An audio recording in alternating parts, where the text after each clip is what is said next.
uzliku šitās pamatas. Nu, un principā mēs viņu tagad turam, un viss. Tā te. Nu, tad man ir jāiziet kaut kādā statīviņā. Jā, kaut kāds statīviņš, jā.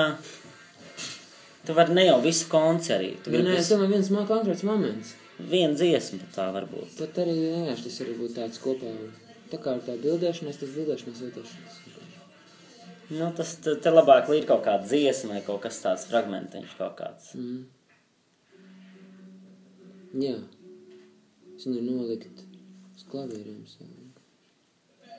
Nu, kaut kur tā, lai tāds krūšu augstumā, tā kā viņš viņam drusku zem, nu, tagad mums ir šitā krūšu augstumā, nu, tā kā, jā. Skatiņš līdz kurienē. Tas nē, ka viņam būs gan galva, gan te galda mala droši vien arī būs tā kā, jā, nu, normāli viss iekšā.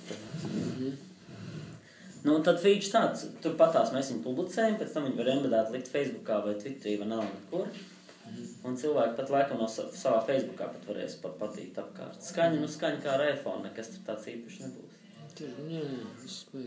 Kvalitāte arī līdz ar ko, ka viņam ir iet savu to plasmasiņu, tā kā, jā, nu tad viņa nebūs tur baigā perfektā, bet tik un tā baigi ir ok. Nu, taču nav. Forši.